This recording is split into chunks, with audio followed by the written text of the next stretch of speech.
네, 유상욱 기자 고맙습니다. 항공권 깡, 이 웬 말입니까? 사실이면. 아마 국민들이 처음 하셨을 거예요. 그런 네. 게 있다는 사실에 대해서 따져봐야 될 필요가 있을 것 같아서요. 그렇습니다. 저희가 법 쪽에 계신 분 한 분 모셨습니다. 김경진 변호사와 함께 오늘 인사청문회에 대한 소회를 좀 들어보도록 하죠. 어서 오십시오. 어서 오세요. 예, 안녕하십니까. 그 법 쪽의 내부에 특히 헌재 그 내부에서 뭐 투표를 했는데 예. 점수가 별로 좋지를 않더라고요. 예. 법조계 오신 분들한테 저희가 여쭤보는데 이동우 헌법재판소장에 대한 얘기를 들으신 부분이 혹시 있으신지, 오다 가다 만나신 적은 있으신지. 오다 가다 만난 적은 없고요. 이제 뭐 들은 적은 있는데 이게 이제 확인된 팩트가 아니니까 제가 뭐라고 말씀드릴 건 아닌 것 같고, 이제 분명한 것은 법원 공무원 노조에서 여론조사를 했는데 그렇죠. 이동우 헌법재판소장이 헌법재판소장직을 수행하기에 부적합하다라는 것이 법원 내부에 한 90%가 넘는 의견이었다. 네. 이렇게 투표 결과가 나왔다고 합니다. 그 노조에서 투표를 했는데 사실 예. 3,000명이 넘는데 600몇 명만 투표를 했다고 하거든요. 예. 근데 그 600명 투표한 게 이제 굉장히 적은 숫자만 투표를 한 것이 아니냐 이러는데, 보통 법원 공무원 노조 같은 경우 투표를 한 2박 3일 정도 하는데 이거는 딱 반나절 했습니다. 반나절 했고 600명 하면 굉장히 참여율이 높은 거고, 높은 수준이죠. 거기다 또 법원 일반 직원들만 한 것이 아니고 판사분들도 참여를 해서 투표를 했기 때문에 이제 상당히, 또 이제 언론에 나오는 구체적인 얘기들이 법원 주변에서 근처에 있는 사람들 아니면 도저히 알 수 없는 내용들이 나오고 있기 때문에 참 이분이 어쨌든 그게 이제 범법인지 아닌지 뭐 이제 이게 확인된 바는 아니나 최소한 주변에 어떻게 인심을 얻지는 못했다. 이건 분명한 것 네. 같습니다. 인심을 얻지 못했다. 네.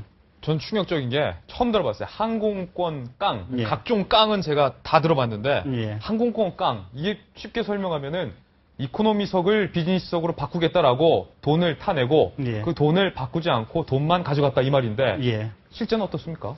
그러니까 그 부분이 이제 제일 문제가, 네. 지금 오전에도 그 항공 자료를 좀 제출해달라고 국회의원들이 요구를 했지 않습니까? 예. 그랬는데 지금까지 이제 제출 안 한 것 같아요. 아직까지 제출했다는 내용이 안 나오는 걸 보면.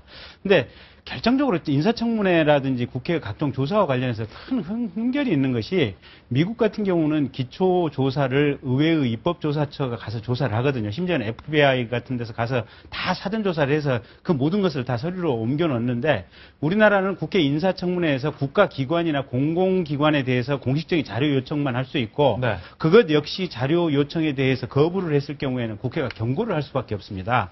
그래서 강제로 국회가 가져올 권한이 없거든요. 특히 민간 기업체에 대해서는 더더욱이나 그런 권한이 없기 때문에, 사실 국회의원들이 곧바로 아시아나항공이나 대한항공에 가서 그 전산 자료 열람하면 간단하게 이게 확 밝혀질 문제 아니겠습니까? 예. 그리고 헌법재판소에서 어느 클래스로 돈을 타갔는지 그 자료 보면 명확하게 분명히 나올 건데, 국회의원들이 지금 항공사 가서 자료 볼 열람할 권한이 없고. 개인정보라. 그렇습니다. 예. 그다음에 헌법재판소에서는 주는 자료만 가지고 이걸 하고 이러다 보니까 지금 아주 간단하게 밝힐 수 있는 문제를 여전히 지금 서로 뭐 그런 사실이 밝혀지면 사퇴하겠다. 아니 그거 사실 아니냐. 이거 공방만 하고 있어가지고 보는 국민들 입장에서 정말 답답하기 그지없습니다. 본인이 제출하면 밝혀질 텐데 말입니다. 예. 근데 본인이 아니면 그 의혹이 사실이면 사퇴하겠다고 네. 했으니까 네. 사실 진실 공방은 좀 지켜봐야 될 것 같고요. 네. 한 변호사의 풍자글이 화제입니다. 최강욱 변호사가 지금의 상황을 풍자하는 글을 올렸는데요. 몸소 혼자만 위장 전입해서 식구들과 살아갈 아파트를 분양받고 아이들 통장에 돈이 비자, 증여세 없이 거액을 채워주었다. 네. 등등 해서 지금 이 화제가 되고 있는데 어떻게 생각하십니까? 물론 이분이 그 정치인 성향이 좀 있으세요. 제가 확인해 보니까 민변 소속이시잖아요. 예. 법조계에 있는 사람이 저렇게 얘기했을 때 어떤 의미가 있는지.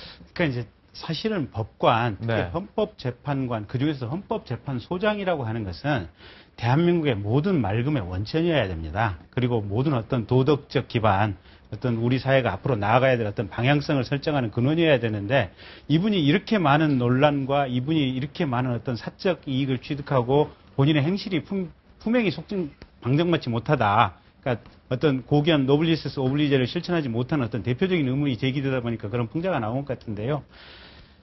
정말 안타깝게 그지없습니다. 변호사님, 근데요, 솔직히 말씀드려서, 네. 물론 의혹들이 많은 분들이 말씀하시는 게 큰 건이 없고 자잘하다. 그렇죠. 말하자면 개인의 품위와 관련돼서 거론할 수는 있으나 네. 그게 헌법재판소장의 자격을 논할 수 있나요? 근데 이게 참 이제 상대적인 문제긴 한데, 6년 전에 전현숙 헌법재판소장 후보자가 낙마를 했던 것은 뭐냐면 딱 두 가지 이유였거든요. 첫째, 노무현 대통령하고 친하다. 사법연수원 동기 동창생이었다. 그리고 그다음에 노무현 그 전현숙 후보자를 지명하기 직전에 청와대 민정수석이었던 지금 전해철 그 민정수석이 대법원에 전화해서 먼저 사퇴를 시키고 나서 이렇게 지명을 해도 되는 것이 법적으로 하자가 없습니까? 라고 대법원에 물어본 것이 네. 아니 삼권 분립 국가에서 이 행정부에서 사법부에 그런 법률 자문 해석을 의뢰해도 되는 것이냐? 그런 절차 자체가 잘못된 것이다. 이 두 가지 이유 때문에 결국은 그때 당시에 노무현 대통령이 사퇴를 시켰거든요. 그 논란 때문에. 근데 네. 거기에 비하면 지금 이동욱 후보자 같은 경우는 정말로 극단적으로 이렇게 많은 어떤 비리와 의혹을 받고 있는 상황이기 때문에 사실은 그렇죠. 네. 전 궁금한 게 네. 두 가지가 궁금한데 헌재 소장 정도의 자리면요. 네. 더군다나 새 정부 출범을 앞두고 있단 말이에요. 미묘한 시점에 굉장히 중요한 자리인데 보통 이런 경우에는 청와대와 야 거기에 박근혜 당선인 측, 인수위 측 이 네 가지의 주체들이 사전 조율, 의견 조율을 하는데 네. 지금 인사청문회까지 가고 야당이 반발한다는 것은 이런 사전 의견 조율이 전혀 안 된다는 거 아니에요? 어떻게 봐야 돼요? 아마 지금 언론에 나온 얘기에 가면 박근혜 당선인하고 이명박 대통령 사이에는 의견 조율이 있었다. 네. 일각에서는 지금 아마 청와대 쪽에서 목용준 헌법재판관하고 지금 이동욱 후보자 2명을 제시했는데 박근혜 당선인께서 이동욱 후보자를 선택했다 뭐 이런 얘기도 흘러나오고 있는데 어쨌든 두 분 사이에만 조율을 뿐만 아니고 사실은 야권까지 이렇게 다 두루두루 해서 조율을 했어야 되고 네. 또 애시당초에 이동욱 후보자가 한나라당 추천으로 헌법재판관이 됐었습니다. 근데 보통 헌법재판소장을 이렇게 뽑을 때는 대법원 출신이라든지 또는 대통령이 이렇게 지명하는 헌법재판관 중에서 헌법재판소장을 뽑는 것이 관행이었지 특정 정당 출신으로 헌법재판관이 된 사람을 헌법재판소장으로 이렇게 임명한 사례가 없었습니다. 없었다. 예, 네. 그러다 보니까 조금 이거는 이렇게 그 과정 자체가 매끄럽지 못하고 잘못된 것 같습니다. 박근혜 당선인의 첫 번째 인사가 아니라 이명박 대통령의 마지막 마지막 인사라고 얘기하잖아요. 그 말은 지켜보고 안 되면 낙마시킬 수도 있는 거 아닙니까? 새누리당에서. 그렇죠. 어떻게 보세요? 낙마를 지금이라도 철회해야죠. 철회를 해야 되고 지금 헌법재판관이라고 하는 것이 지금 9명 중에 이제 어떤 탑인데 이 국가적으로 또 시대적으로 굉장히 중요한 정치적 문제, 헌법적 문제에 대해서 9명이 평의를 하는데 취임 단계부터 이렇게 많은 도덕적 흠결, 또 어떤 사상적 편향성, 또 헌법 해석에 관해서 어떤 극단적인 또 우로 치우침 이런 것을 가지고 있는 재판장이 결국은 나머지 8명의 헌법재판관들을 물 흐르듯이 조율을 해서 국가적으로 중대한 이슈에 대해서 자연스럽게 뭔가 결론을 이끌어낼 수 있을 것인지 사실은 6년 내내 좀 걱정되기 그지없습니다. 네. 네. 오늘 김경진 변호사와 함께 이동욱 헌법재판소장 후보자에 대한 의혹들에 대해서 이야기를 좀 나눠봤습니다. 하루 더 지켜보도록 하겠습니다. 예. 고맙습니다. 고맙습니다. 고맙습니다.